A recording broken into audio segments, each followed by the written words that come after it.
Évangile de Jean, nous irons au 3e chapitre et nous lirons un seul verset. Je ne vais pas vous garder longtemps debout. Nous lirons un seul verset, Jean 3, verset 16. Jean chapitre 3, verset 16, qui dit « Car Dieu a tant aimé le monde qu'il a donné son Fils unique, afin que quiconque croit en lui, ne périsse point, mais qu'il ait la vie éternelle. » Amen. On peut s'asseoir en applaudissant la parole de Dieu.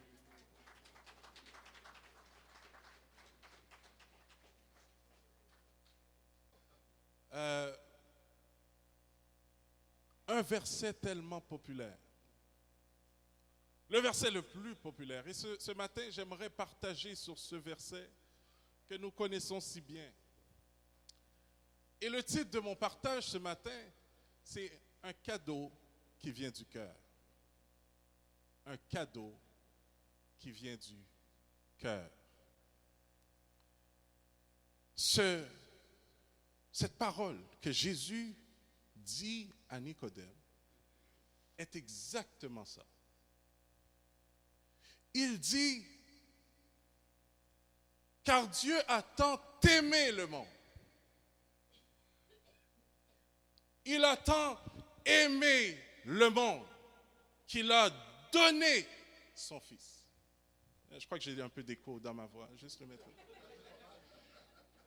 Car Dieu a tant aimé le monde qu'il a donné son Fils, afin que quiconque croit en lui ne périsse point, mais ait la vie éternelle. Le cadeau des cadeaux. Lorsqu'on pense à cadeau, pour nous les croyants, pour nous les chrétiens, on pense à ce cadeau. Jésus, notre Seigneur, est notre cadeau. Un cadeau qu'on revoit pas seulement dans le temps des fêtes, mais qu'on le voit chaque jour dans notre vie. On l'applique dans notre vie chaque jour dans notre vie, parce que c'est un cadeau qui est venu faire toute la différence dans notre vie.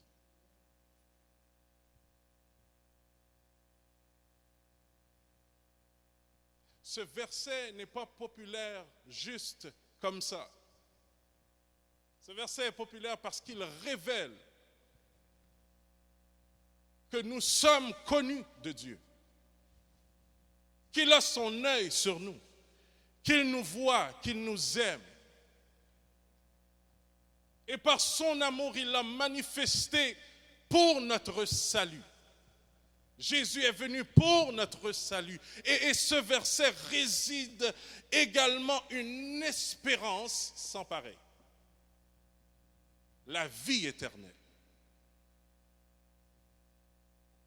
J'étais rempli d'émotions lorsqu'on chantait tout à l'heure. Je ne suis plus esclave de la peur. Je suis enfant de Dieu. Notre grande peur, la peur des humains est la mort. Pour certains, ce n'est pas vraiment la mort en soi, parce qu'on sait tous qu'on va passer par la mort. Mais notre grande inquiétude, c'est ce qui arrive après la mort. Qu'est-ce qui arrive après la mort? Et pour plusieurs qui ne croient pas, il n'y a rien du tout après la mort. C'est le néant.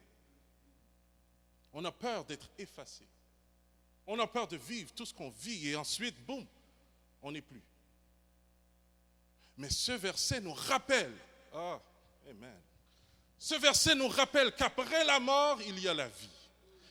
Ce verset nous donne cette espérance que cette vie n'est pas terminée lorsqu'on est enfant de Dieu. Donc, je ne sais pas pour vous, mais lorsque j'ai compris, lorsque la révélation m'a frappé, j'ai pris ce cadeau.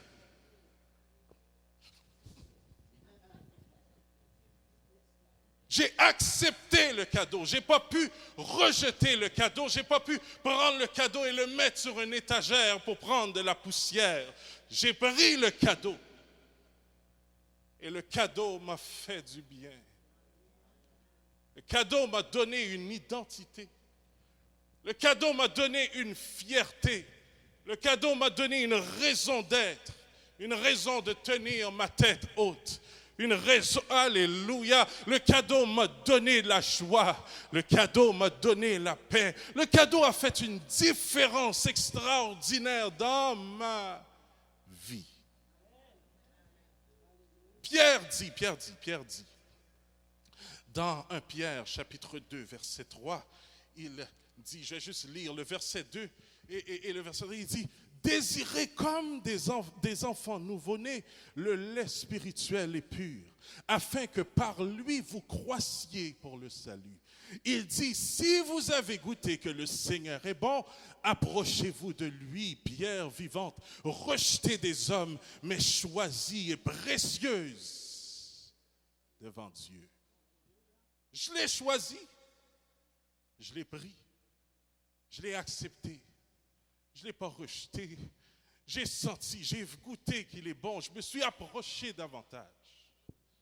Et j'ai réalisé que j'ai de la valeur à ses yeux lorsque je lis la parole de Dieu. J'ai réalisé que les pages de ce livre m'encouragent, me donnent du courage pour aller de l'avant. J'ai réalisé que les paroles qui sont dans ce livre ont cette capacité de me consoler, de me supporter, de me soutenir, d'être une ceinture lorsque les choses vont mal. J'ai réalisé que par les louanges, en chantant sa gloire, par ma reconnaissance, je trouve de la force.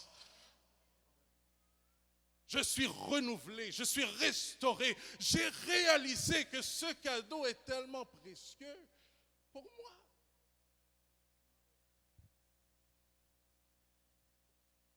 C'est mon cadeau. Je répète, c'est mon cadeau. C'est mon cadeau. Non, je ne veux pas entendre ce que vous avez à dire. C'est mon. Dis à la personne à côté de toi, c'est mon cadeau. Voilà ce qu'il a fait. Voilà ce qu'il a fait dans ma vie. Et en m'avançant davantage, en m'approchant de lui davantage, je réalise que j'ai des gens comme moi, qu'ils ont reçu ce cadeau, qu'ils ont accepté ce cadeau. Lorsque j'écoutais ce que ces gens avaient à dire de ce Jésus qui représente un cadeau pour moi, j'ai réalisé qu'il s'ajustait à la vie de chaque personne comme un gant. Oh, alléluia. J'ai réalisé que la manière qu'il s'est présenté à moi, il a comblé un aspect vide dans ma vie. Il a réalisé ce que personne ne pouvait réaliser. Il est rentré et il a fait le travail nécessaire pour moi en écoutant d'autres personnes, en écoutant mon frère dans le Seigneur, ma soeur dans le Seigneur, en écoutant des témoignages. J'ai réalisé qu'il a comblé leur vie également, peut-être différemment de la mienne, mais on sert un Dieu qui représente un cadeau personnel pour chacun d'entre nous. Dis encore à la personne à côté de toi, c'est mon cadeau.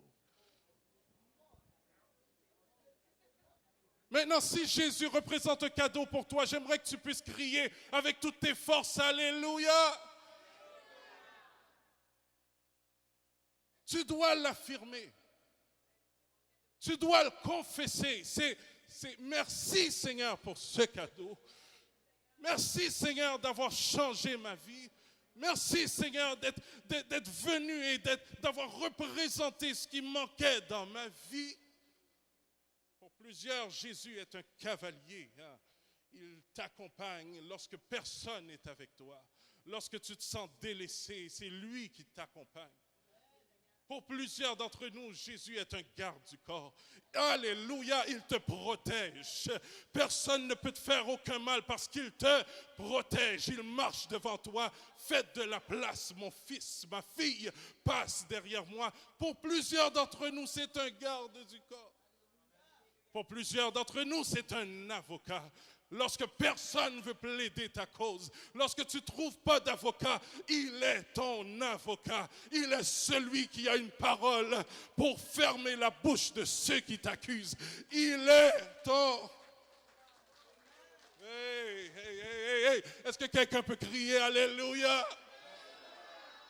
Je ne sais pas comment il a comblé ta vie, mais pour moi, c'est un cadeau sans pareil. J'ai besoin de le rentrer dans mes décisions. J'ai besoin de le rentrer dans mes impossibilités. Parce qu'il est celui qui peut rendre l'impossible possible. Jésus, c'est le cadeau. Et c'est pas n'importe quel cadeau, c'est un cadeau qui vient du cœur de Dieu. Cœur de Dieu. Et souvent on lit le verset parce que le verset est tellement fort, mais il est tellement devenu routinier. On l'a sans le vouloir banaliser. Et cette semaine, lorsque je méditais sur le verset, j'ai vu toute sa richesse. J'ai compris pourquoi c'est le verset le plus populaire au monde. C'est le verset qu'on lève bien haut. Et j'ai compris, j'ai saisi, Seigneur, sois exalté pour ce verset. Mais une des choses qui m'a frappé, c'est le verset 17 dit, en fait, Jésus dit, Dieu en effet n'a pas envoyé son Fils dans le monde pour qu'il juge le monde, mais pour que le monde soit sauvé par lui. Ce qui confirme la raison du cadeau. Dieu ne nous a pas donné un cadeau empoisonné, un cadeau pour nous faire mal, un cadeau pour qu'on dise par la suite, ben, c'est le geste qui compte. Il n'a pas donné pour que nous marchions dans la tristesse. Il n'a pas donné pour qu'on le rejette. Il l'a donné pour qu'on l'accepte, pour qu'on réalise sa richesse. Il l'a donné de tout son cœur. Il n'a pas donné n'importe quoi. Il a donné son Fils. Et dans ce temps des fêtes, où tout le monde s'organise pour chercher, trouver des cadeaux pour ceux qu'ils apprécient, ceux qu'ils aiment, des membres de la famille, des enfants, ainsi de suite, et j'en passe. J'aimerais que nous représentions un cadeau pour quelqu'un.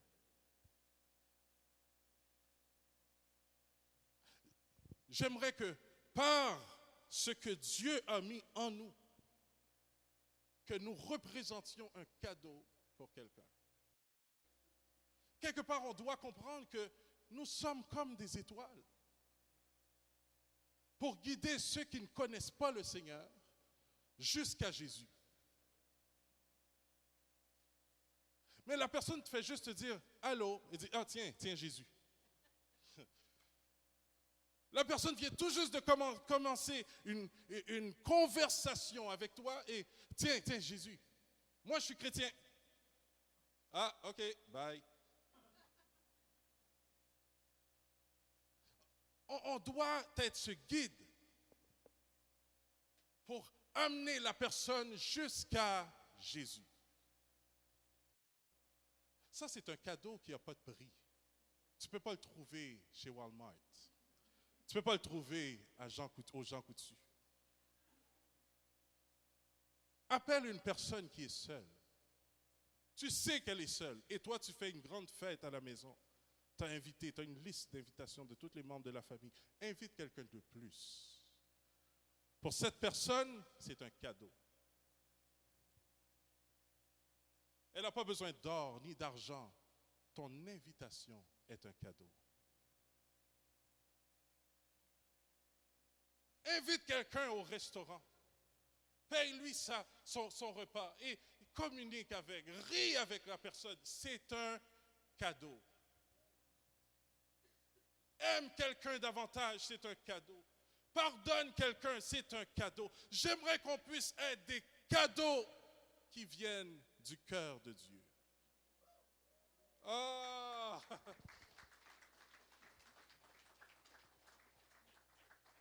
J'aimerais que tu demandes à la personne à côté de toi, est-ce que tu as compris?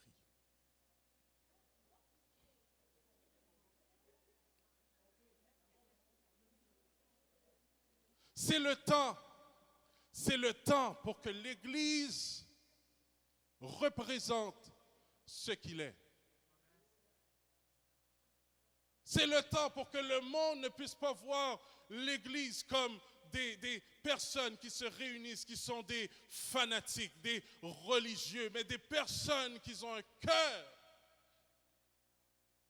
Des gens qui sont capables de s'associer, d'avoir de l'empathie, d'avoir de la sympathie pour des gens qui n'ont rien. C'est le temps de partager. C'est le temps de faire du bien à quelqu'un. C'est le temps. On est même dans la saison qu'on devrait considérer, en plus de l'argent qu'on dépense, mais des gestes qui n'ont pas de valeur. Qui n'ont pas de valeur, mais qu'on ne peut pas mettre un prix sur ces gestes.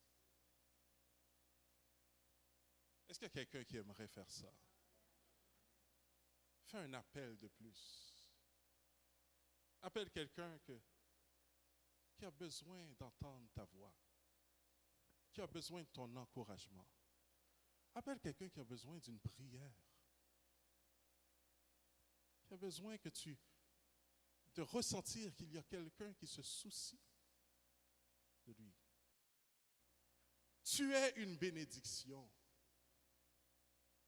Tu es une bénédiction. Je disais que j'étais tellement rempli d'émotions par rapport au chant. Je ne suis plus esclave de la peur. Je suis enfant de Dieu. J'ai pris le cadeau. J'ai pris le cadeau. Et maintenant, ce cadeau-là m'appartient.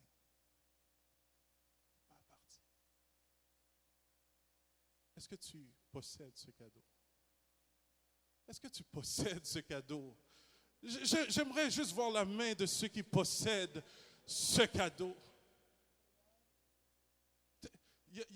Je vais finir avec ça. Il y a un chant qui vient sur mon cœur parce que je viens de dire un mot qui a déclenché un chant sur mon cœur. Il y a un chant qui dit « Quel sauveur merveilleux je possède ». Il s'est sacrifié pour et sa vie innocente pour mourir sur l'infâme bois, attaché à la croix pour... Est-ce que tu veux juste personnaliser le chant? Attaché à la croix pour... Il a pris,